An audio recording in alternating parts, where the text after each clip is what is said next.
नमस्कार दोस्तों, संकल्प टेक्निकल क्लासेज में आपका एक बार फिर से स्वागत है। अपने पढ़ रहे थे अनुरक्षण एवं स्नेहन, इसका आज पार्ट 3 है। आज की क्लास के अंदर अपने स्नेहन और आकलन के बारे में अध्ययन करेंगे। तो चलिए करते शुरू। सबसे पहले अपने बात करते हैं स्नेहन की। स्नेहन जिसको लुब्रिकेशन भी कहा जाता है।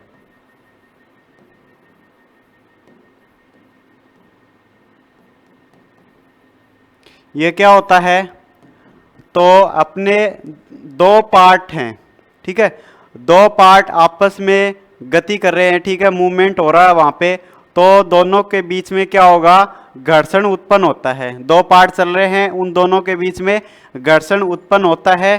तो उस घर्षण को कम करने के लिए जो अपने प्रक्रिया अपनाते हैं, जो प्रक्रिया करते हैं, उसको कहते हैं अपने लुब्रिकेशन, ठीक है। इसके अंदर क्या करते हैं? अपने जो अपना लुब्रिकेशन है, इसकी एक परत लगा देते हैं जिससे घर्षण है वो कम हो जाता है और पार्ट है उसकी लाइफ है वो लंबी हो जाती है, ठीक है। तो इसीलिए अपनी जो बाइक वगैरह है उसके अंदर अपने सर्विस करवाते हैं। सर्विस के अंदर करते क्या हैं? जो पुराना ऑयल है उसको निकाल देते हैं और नया ऑयल डाल देते हैं, ठीक है ना। ऑयल जो डालते हैं वही होता है अपना लुब्रिकेंट, ठीक है। वो इसीलिए डालते हैं ताकि जो पार्ट चल रहे हैं अंदर, उनके अंदर घर्षण है वो कम हो।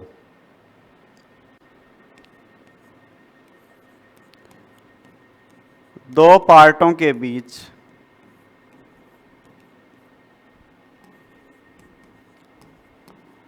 होने वाले घर्षण को कम करने के लिए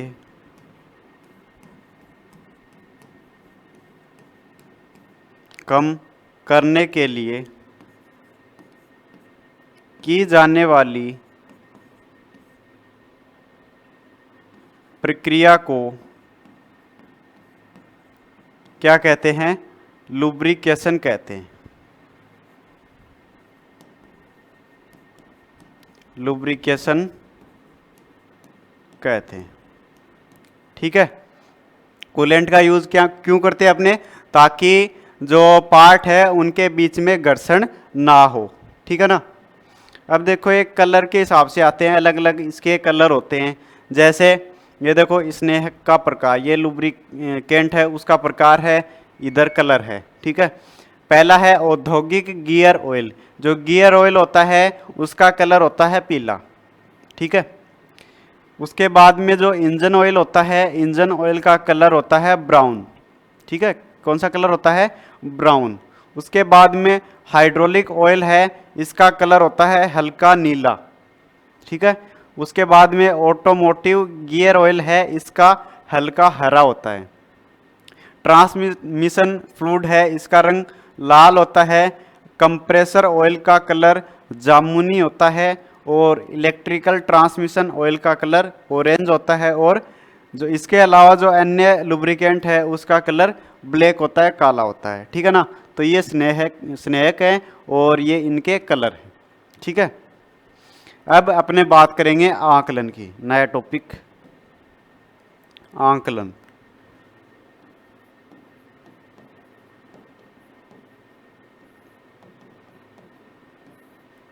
आकलन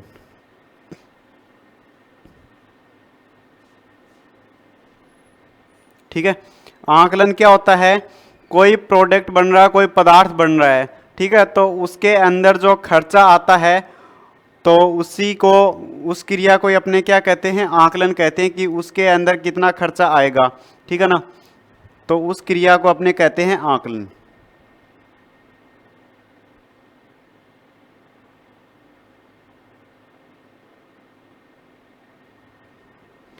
आकलन क्या है? आकलन वह क्रिया है जिसमें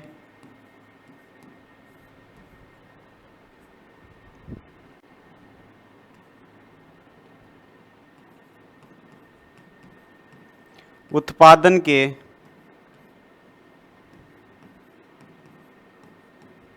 जिसमें उत्पादन के तैयार करने में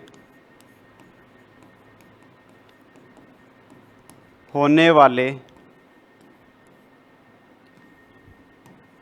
व्यय की गणना करना। ठीक है, यानी कि इसके अंदर खर्चा है वो कितना आएगा, उसकी क्या करना, गणना करना। ठीक है, आकलन वह क्रिया है जिसमें उत्पादन को तैयार करने में होने वाले व्यय की गणना करना, वो क्या होता है, आकलन होता है। ठीक है, अब देखो इसके अंदर कौन कौन से पॉइंट्स होते हैं आकलन के अंदर। तो सबसे पहले अपने बात करेंगे पदार्थ की लागत।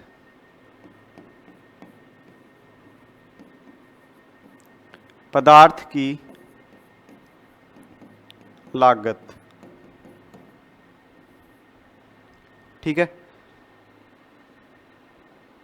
जो अपना प्रोडक्ट बन रहा है उसके निर्माण के लिए जो पदार्थ अपने यूज करेंगे, ठीक है, उसके अंदर कितना खर्चा आ रहा है, वो उसकी गणना करना क्या होता है, पदार्थ की लागत होता है। ठीक है, यानी कि जो पदार्थ है वो कितना लग रहा है, कोई प्रोडक्ट बना रहे हैं तो उसके अंदर पदार्थ है वो कितना लग रहा है, उसकी लागत है, उसका आकलन करना। जैसे कास्ट आयरन है, स्टील है, या फिर अन्य धातु हो गई, वेल्डिंग हो गई, फोर्जिंग हो गई, ये सारी चीजें इसके अंदर शामिल होती हैं। ठीक है ना।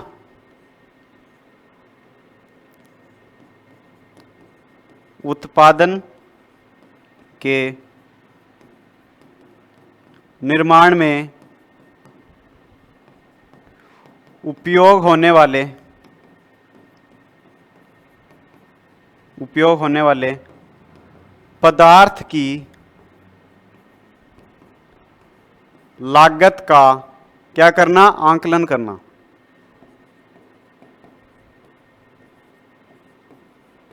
आकलन करना, ठीक है।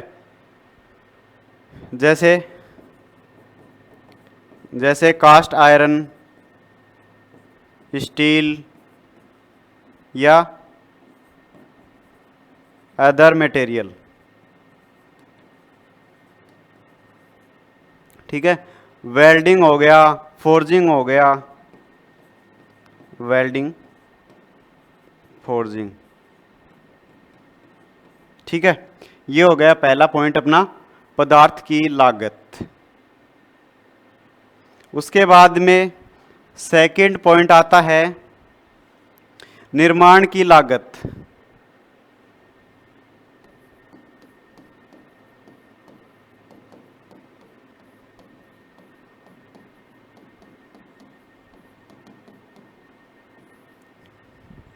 निर्माण की लागत, इसके अंदर क्या होता है कि मशीन है उसकी लागत कितनी लगी, बिजली कितनी खर्च हुई, मजदूरी है वो कितनी लगी, ये सारी चीजें इसके अंदर शामिल होती है। ठीक है ना। इसके अंदर क्या क्या होता है,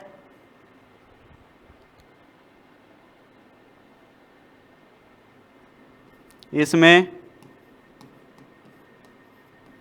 किसी उत्पाद को बनाने में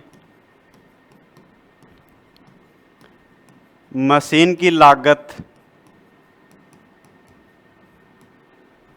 ठीक है, विद्युत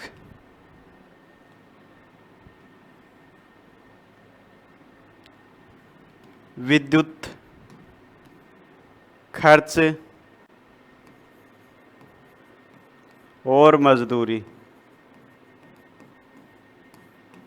क्या होती है, सम्मिलित होती है।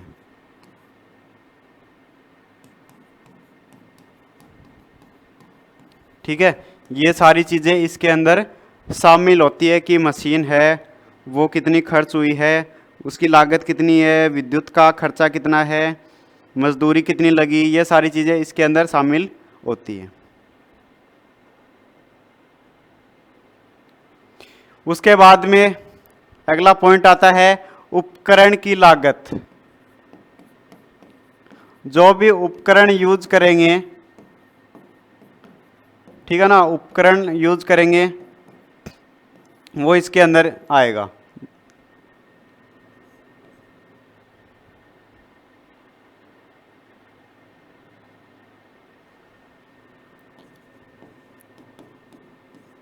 प्रयोग होने वाले उपकरण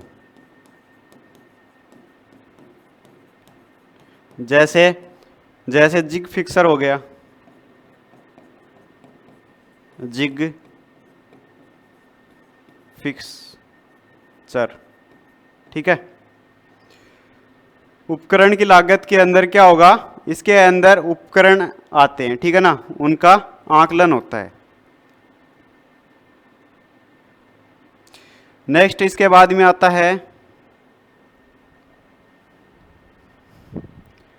ओवरहेड चार्ज। ओवरहेड चार्ज,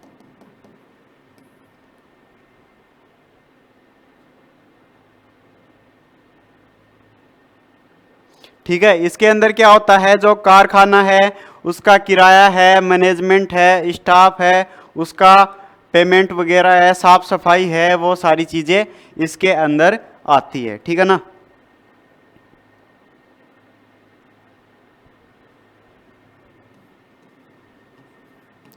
कारखानों का किराया,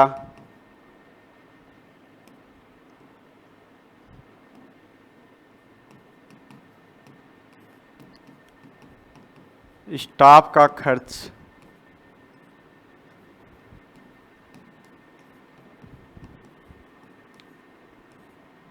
पानी, सफाई, मैनेजमेंट खर्चा,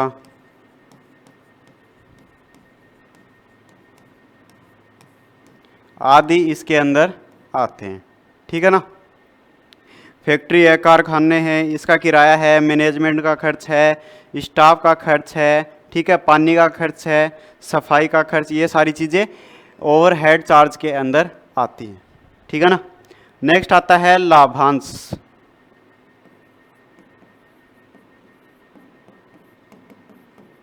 लाभांश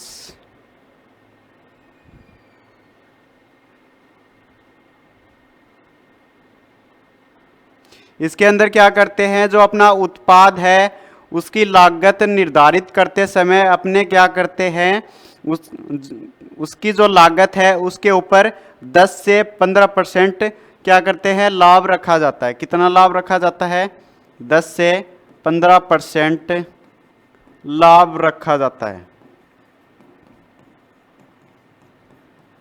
ठीक है। जो अपना प्रोडक्ट है उसकी लागत है वो निर्धारित करते हैं, तो क्या करते हैं, 10 से 15% लाभ रखा जाता है। उसकी लागत पर कितना रखा जाता है, 10 से 15%, ठीक है। तो ये हो गया अपना लुब्रिकेशन और ये हो गया आकलन, ठीक है। दो टॉपिक अपने क्लियर हो गए। और जो अपनी फिटर की जो चैप्टर थे फर्स्ट ईयर के सिलेबस था वो अपने कंप्लीट पढ़ लिया। आज अपने टोटल फर्स्ट ईयर का सिलेबस है वो कंप्लीट हो गया, टोटल चैप्टर अपने पढ़ लिए। अब अपने क्या करेंगे, जो फर्स्ट ईयर के अंदर जो इम्पोर्टेंट क्वेश्चंस हैं जो निमी ने भारतीय स्किल ने दे रखे हैं उनको अपने डेली के डेली सॉल्व करेंगे, ठीक है। लाइव क्लास के अंदर इनको सॉल्व करेंगे और आप जुड़िए और पढ़िए इनको। और साथ साथ में जो सेकेंड ईयर है अपनी, तो सेकेंड ईयर का कोर्स अपने स्टार्ट कर देंगे, आपको इनकी क्लास भी डेली की डेली मिल जाएगी, ठीक है ना। तो आज के लिए बस इतना ही, नेक्स्ट वीडियो में आपको मिलेंगे, तब तक के लिए धन्यवाद।